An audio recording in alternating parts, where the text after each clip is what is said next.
લોકસભા ચૂંટણીને હવે ગણતરીના દિવસો બાકી રહ્યા હોય ત્યારે જામનગર લોકસભા સીટના કોંગ્રેસ અને આમ આદમી પાર્ટીના સંયુક્ત ઉમેદવાર જેપી મારવિયા દ્વારા આજરોજ ખંભાળિયા ખાતે એક જનસભા અને બાઇક રેલી યોજવામાં આવી હતી।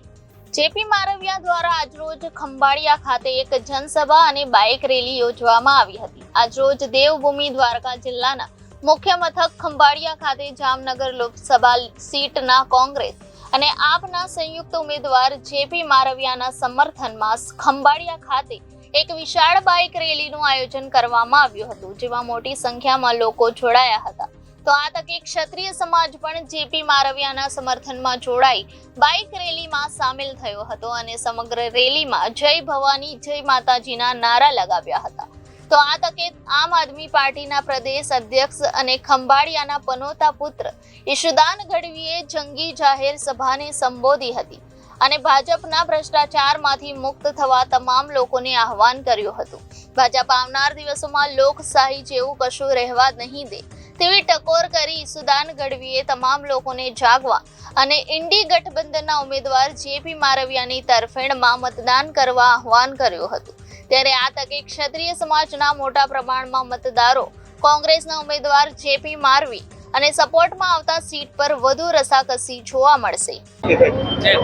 આજે જામ ખંભાળિયા અને દ્વારકામાં અમારા ઇન્ડિયા ગઠબંધનના સન્માનીય ઉમેદવાર જેપીભાઈ માટે પ્રચાર માટે આજે આવવાનું થયું।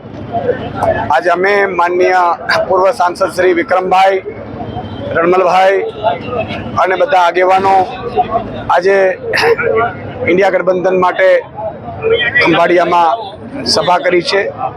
ભાટિયામાં પણ સભા કરવાના છીએ।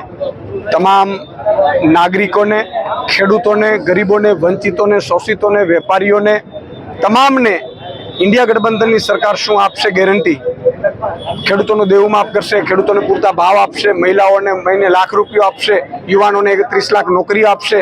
આ બધી ગેરંટીઓ અમારા વક્તાઓશ્રીઓને મેં પણ આપી છે। લોકોને અપીલ કરી છે કે જેપીભાઈ આજે ઇન્ડિયા ગઠબંધનના ઉમેદવાર છે ને નિશાન પંજો છે, તો એમના ઉપર બધા મત કરે, વધારેમાં વધારે લોકો આમાં જોડાય। અને સૌથી અગત્યની વાત એ છે કે ખંભાળિયા જામનગરનો વિકાસ નથી થયો। છેલ્લા 10 વર્ષમાં ખંભાળિયા જામનગરનો અવાજ સંસદમાં પહોંચ્યો નથી। ખંભાળિયામાં કંપનીઓનો ત્રાસ છે, સ્થાનિકોને રોજગારી નથી મળતી। ત્યાં ભાટિયામાં પણ સ્થાનિકોને રોજગારી નથી મળતી। ખૂબ મોટા પ્રમાણમાં પવનચક્કીઓવાળા ખેડૂતોને દબાવે છે, ડરાવે છે। આ બધા મુદ્દાઓથી છુટકારો અપાવવા અમારા સાંસદશ્રીને છૂટાવડાવો, એમનાથી મુક્તિ અપાવીશું અને સરકાર બનતાની સાથે જે ખાતરીઓ છે પૂરી કરીશું એવી ખાતરી પણ આપી છે। સાથે સાથે ચૂંટણી અધિકારીઓને પણ મેં વોર્નિંગ આપી છે કે ઘણા લોકો બેધારી તલવારથી કામ કરી રહ્યા છે।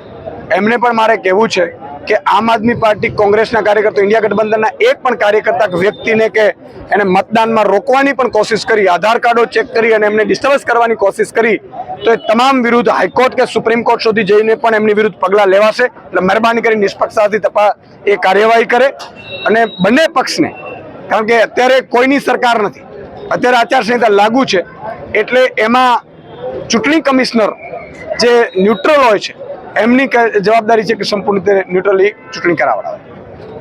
એટલા માટે કે ભાજપ સરકારે 2014માં નરેન્દ્રભાઈએ કીધું ખેડૂતોને ભાવ આપીશું, ખેડૂતોને દેવું માફ કરીશું। એમણે દેવું માફ કર્યું ઉદ્યોગપતિનું 14.5 લાખ કરોડ, બરાબર છે। એમણે એવું કહેલું કે 400નો ગેસનો સિલિન્ડર મોંઘું છે, 200 કરીશું, એમણે 1200 કર્યું। એમણે એવું કહેલું કે પેટ્રોલ ડીઝલના ભાવ 60 રૂપિયા પોસાતા નથી, એમણે 100 રૂપિયા કર્યા। એટલે હવે નરેન્દ્રભાઈની કે કોઈની કે ઉપર જવાનું નથી। દેશને બરબાદ કરવો હોય એ બચાવવાની વાત કરે છે, એમાં કૌંસમાં બરબાદ છે। દેશને બરબાદ કરવા માટે, 5 ઉદ્યોગપતિઓને સોંપવા માટે ભાજપને મત આપો અને દેશ અને એની લોકતંત્રને બચાવવા માટે ઇન્ડિયા ગઠબંધનને મત આપો। આજે 1 મેના રોજ ગુજરાત રાજ્યની સ્થાપના દિવસ છે, ત્યારે આજના શુભ દિવસે હું એક લોકસભાની ચૂંટણી આપણી દેવભૂમિ અને દ્વારકા જિલ્લાની આ 12 લોકસભા બેઠક ઉપરથી લડી રહ્યો છું। ત્યારે આજે ખંભાળિયા મુકામે ચૂંટણીના માહોલમાં કોંગ્રેસ કાર્યાલયના ઉદ્ઘાટન પ્રસંગે આપની સામે આજે જાહેર સભા કરી છે। ત્યારે આ જાહેર સભાની અંદર આજે જનતા અમારી સાથે છે અને જનતાનો અવાજ બુલંદીને અમે લોકસભાની અંદર પણ ઉઠાવીશું। લોકોના તમામ પ્રશ્નો હશે એને હલ કરીશું એની પણ ખાતરી આપીએ છીએ। સાથે સાથે જનતા પણ આજે ત્રાહિમામ ખતમ થઈ ગઈ છે. ખેડૂતો હોય કે અન્ય કોઈ પણ સમાજનો વર્ગ હોય, ગરીબ વર્ગ હોય, મધ્યમ વર્ગ હોય, આજે તમામ લોકોની આજે લાગણી અમારા પ્રત્યે છે અને રહેવાની છે. એની પણ લોકોએ અમને આજે લાગણી વ્યક્ત કરી છે. આજ રોજ ખંભાળિયા મુકામે મારું નામ જાડેજા ગિરિરાજસિંહ દેવુભા, માજી નગરપાલિકા પ્રમુખ, માજી રાજપૂત સમાજ પ્રમુખ.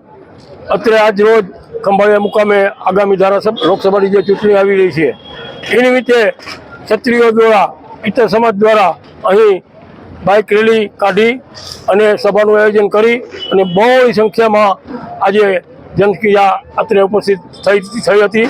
આગામી ચૂંટણીની અંદર રાજપૂતો જામનગર જિલ્લો હોય, દેવભૂમિ દ્વારકા જિલ્લો હોય, રાજપૂતો તો 100% કોંગ્રેસની સાથે છે, સાથે રહેવાના છે અને તનતોડ મહેનત કરવાના છે. તદુપરાંત અમને ઇતર કોમે પણ અમારી સાથે રહી અને પૂરેપૂરો ટેકો આપ્યો છે અને ઇતર સમાજ પણ અમારી સાથે છે. તો આ ચૂંટણી જીતવી એ અમારા માટે બહુ સરળ છે. ઓલ ઓવર ઇન્ડિયાની અંદર આમ તો જોઈએ તો ક્ષત્રિય સમાજ ભાજપની સામે પડેલું છે અને આ પરિણામ આજે ભાજપના નેતાઓએ હટા મૂકી દીધા છે. કારણ કે ક્ષત્રિય સમાજ જો સામે થયો તો કોઈની તાકાત નથી કે એને રોકી શકે અને આવનારા સમયની અંદર ક્ષત્રિય સમાજ દ્વારા ઇતર સમાજ ભેગું મળી અને ભાજપને 100% હરાવશે એવી મને પૂરેપૂરી ખાતરી છે. જય Bhavani! Bureau report Janadesh news, Devbhumi Dwarka.